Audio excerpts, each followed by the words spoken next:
Hello dear students, today we are going to discuss about the cytoskeletal structures, and cytoskeletal structures are made up of two things, that is microtubules, microfilaments and microbodies. Here I have written for you microtubules, microfilaments and the microbodies. And these are very small structures which is present into the cell, and in your NCRT they are given in very short. But I just going to elaborate these things for you so that you can understand the importance of these cell organisms. Basically, you don't, I think you haven't heard the name of these kind of cell organelles, but they are still there. They are integral part of the cell, and they help out lots of various functions, uh, which are very much important for the cell's activity.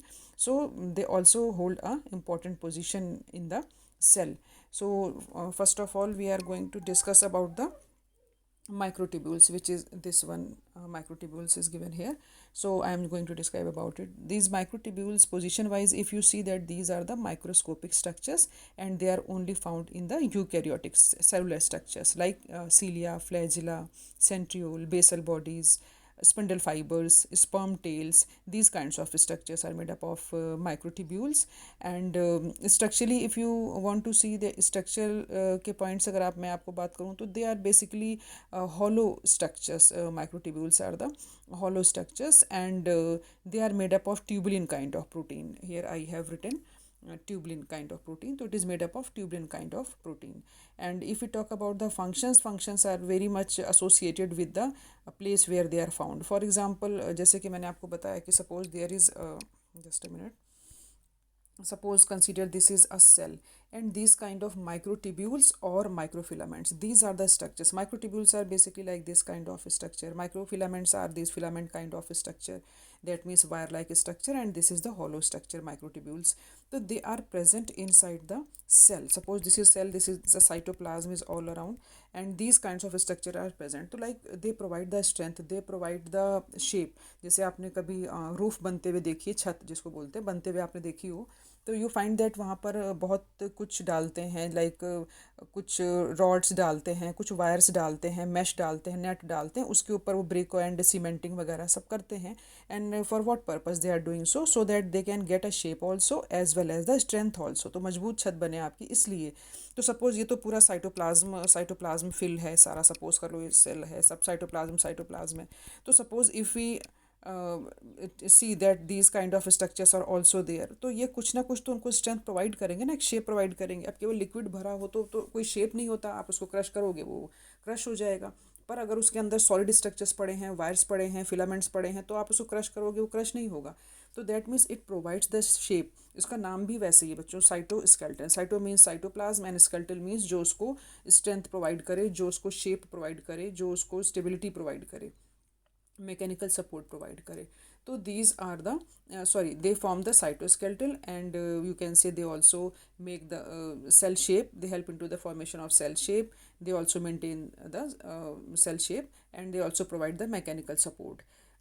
अगर next function की हम बात करें तो they are found in the cilia and flagella.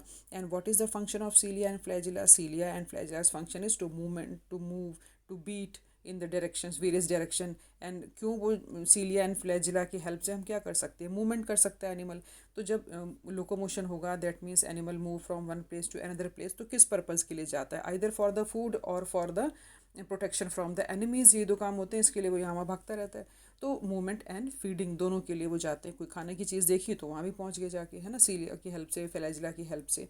तो इस तरह से वो हेल्प करते हैं. And one more thing, because you have studied earlier, तो मैं आपको बता रही हूँ कि दीज आर द क्रोमोसोम्स. आपने ये चीज़ें तो पढ़ी हुई हैं ना अभी, इसलिए मैं बता रही हूँ. एंड यहाँ पर ये क्या बनते हैं? स्पिंडल फाइबर्स बनते हैं जो सेंट्रोमियर से लगे रहते हैं.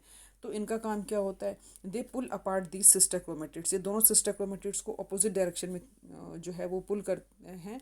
और ये कब होता है? During the cell division. तो these microtubules forms the spindle fibres, and they help in the movement of chromosomes during the cell division in opposite direction. ये आप कह सकते हो क्योंकि पता है. तो I am telling you those functions of microtubules which you have studied earlier, so that आप इजीली याद कर सको. फंक्शंस तो बहुत हैं इसके, but I am telling you the only those functions which you can easily remember. Then now come to the, I have to erase it, now come to this next one, that is called microfilament. So microfilament is also electron microscopic structure. It is very long and narrow, as I told you, like this. And these are solid contractile protein structure होते हैं, protein के नाम होते हैं, contractile kind of protein होती है, that are called actin protein. It is also very much important, I have written here actin protein. आप आगे भी पढ़ोगे जाके मसल्स फाइबर्स में कि ये प्रोटीन्स पाए जाते हैं. तो वेयर आर दीज माइक्रोफिलामेंट्स कहाँ प्रेजेंट होते हैं? तो these are in present in eukaryotic cytoplasm and like microvilli muscle fibres. तो what are the microvilli? First thing, क्योंकि विलाई तो आपने सुन रखा है. What are villi? I am going to draw it for you people so that you can understand it. This is the microvilli. Remember, understand. ये तो आपको समझ गए, रिकग्नाइज कर गए ना. अब माइक्रोविलाई क्या होता है? These are the microvilli. Then microvilli are also very small small structures. That means more invagination. Villi के अंदर भी इन्वेजिनेशन है ना, और छोटा करने के लिए. तो what is the purpose of this? The purpose of this is to increase the surface area a lot more. बहुत सारा और भी ज़्यादा बढ़ाना हो तो ऐसे माइक्रोविलाइज पाए जाते हैं.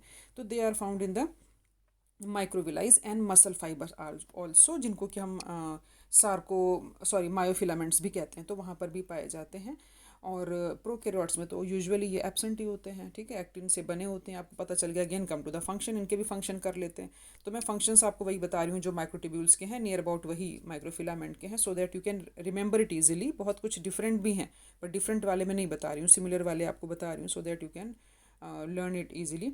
First thing, like microtubules, microfilament also provide mechanical support. They also helps in forming the shape of the cell. That means they perform the function of the cytoskeleton. And they are also found in the muscle fiber. We just told them कि muscle fibre में पाए जाते हैं. तो muscle fibre का काम क्या होता है? Relaxation, contraction. And with the help of muscle fibre you can move from one place to another place. That means locomotion and movements दोनों पॉसिबल होते हैं इनकी वजह से, तो उसमें हेल्प करते हैं. Next thing is they also help in the absorption of food. अभी हमने ये माइक्रोविलाई ऐसे करके बनाए थे ना, इधर इसके अंदर छोटे छोटे छोटे छोटे ऐसे करके. तो दे help in the absorption of food. इनमें भी एब्जॉर्प्शन ऑफ फूड में हेल्प करते हैं, because these functions are very much associated with the organs ना. जो भी ऑर्गन आप पढ़ रहे हो उन्हीं का एसोसिएटेड फंक्शन है. तो you have studied about the microvilli, तो माइक्रोविलाइज का काम तो आपको पता है, तो उसमें हम ऐड कर देते हैं, वो उसका फंक्शन हो जाता है. Then come to the phagocytic, because अब जैसे हमने मूवमेंट की बात की, तो they are also help in the amoeboid movement. And what is this amoeboid movement? You know the amoeba very well. तो अमीबा का काम क्या है? उसने बस ऐसे ऐसे चलना होता है, किधर भी है ना. इधर की तरफ ये सीडोपोडिया निकाल गया, उधर की तरफ ये चल पड़ता है, उधर की तरफ. दैट मीन्स इसका मूवमेंट स्टार्ट हो जाता है अमीबा का. उसकी एक खास बात होती है ना अमीबा की. तो अमीबॉयड मूवमेंट में अभी मैं यहाँ अमीबा के लिए नहीं बात आपको बता रही हूँ, जो मैं I am just wanted to explain you is that suppose जो हमारी WBCs होती हैं, दैट मीन्स ल्यूकोसाइट्स होती हैं, they also move in that वे.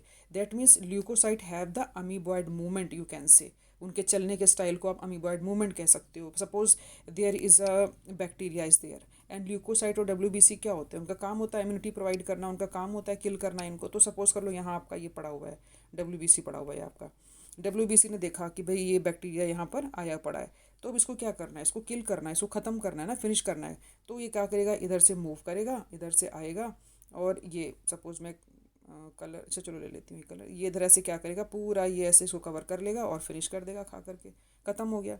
तो इन दिस वे, जो जैसे अभी दोबारा से मैं एक बार और भी बता रही हूँ आपको. Suppose this is the bacterium and this is the WBC cell, और उसको लगा कि ये अभी बैक्टीरिया है, तो it has to kill it, है ना, so that to protect the your body from infection. तो it start moving and it forms and pseudopodia and engulf the whole bacteria and digest it with the help of certain enzymes and whatever.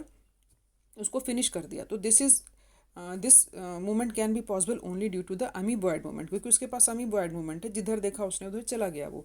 तो that means phagocytic function वो perform करते हैं. And there are so many phagocytic cells found in different parts of your body, but I am just discussing only this one. So these are the various functions of the microfilament. So microtubules, microfilament is little bit same. One is hollow, another is you can say wire like structure. Hollow means जब मैं hollow की बात करती हूँ microtubules की, तो मतलब एक बीच में आ जाती है कैविटी, जिसको कि हम बायोलॉजी में क्या बोलते हैं? Lumen. You always remember it. इसको हम कैविटी नहीं बोलते, वी कॉल इट ल्यूमेन. तो एक चीज़ ये भी आप याद रखोगे. Now next come to the next cytoskeletal structure, that is micro body. This is the micro body. Micro bodies are the tiny vesicles, छोटे छोटे से vesicles होते हैं, and they are filled with certain kind of enzyme. मैं तो यहाँ आपको अलग अलग पढ़ा रही हूँ, पर मोस्टली बुक्स में microbodies includes everything, that means peroxisome, glyoxysome, spherosome, वो सब एक साथ ही पढ़ा देते हैं, उनके बारे में सब कुछ एक ही जैसा होता है. But to give you an idea about all these things कि ये भी कुछ 3 चीज़ें हैं, मैंने आपको अलग अलग करके ये बता जा रही हूँ मैं आपको. तो one is the peroxisome. Peroxisome is a very much small vesicle kind of you can say cell organelle which is present into the plant cells and animal cells. And also if you remember this kind of structure you have drawn, कहाँ बनाया था आपको याद आया? In the mitochondria बनाया था आपने. तो दीज आर द पेरोक्सीसोम. और ये जो पेरोक्सीसोम है they are basically found in the plant cells and animal cells, दोनों में ही पाए जाते हैं. And in plant cell basically they are found in the photosynthetic cells of the plant. And if we talk about the animal cells, so they are found in the liver and kidney cells of the vertebrates. So what is the function of them? Mostly they helps into the photorespiration. Photorespiration is an important term. Photorespiration. This is a new term for you. Respiration. This is a new term for you. But in future we are going to study it in detail in the chapter respiration. That's why I introduce you with this word so that आपको ये याद रहे कि ये भी कोई चीज़ होती है. तो photorespiration is the process where these peroxisomes help. And another one is the glyoxysome, basically found in animals and plant cells. And it is also a very important you can say cell organelle because it's help into the gluconeogenesis. I have written it here, and this is very new kind of word for you people कि what is gluconeogenesis. Gluco means glucose and neogenesis का means होता है converting fats into carbohydrates. तो whenever body stores lots of fats, तो body convert it into the carbohydrates and store it. ठीक है, तो fat को कार्बोहाइड्रेट में कन्वर्ट करके बॉडी में स्टोर कर लेने को हम कहते हैं ग्लूकोनियोजेनेसिस. एंड ग्लाइऑक्सिलेट पाथवे भी है इसमें, पर वो मैं नहीं बता रही हूँ आपको. और दूसरा अगर फंक्शन आप चाहो तो आप कह सकते हो कि ऑक्सीडेशन ऑफ फैट्स में भी ये हेल्प करता है. दैट मीन्स फैटी एसिड्स को कन्वर्ट कर देता है एसिटाइल को ए एंजाइम में. वो भी आप आगे पढ़ोगे डिटेल में, पर अगर आपको नहीं याद रहता है तो आप इतना तो याद रख सकते हो ना कि it converts fats into carbohydrates. Then आ गया आपका नेक्स्ट वाला, that is called spherosome. This one I take this colour.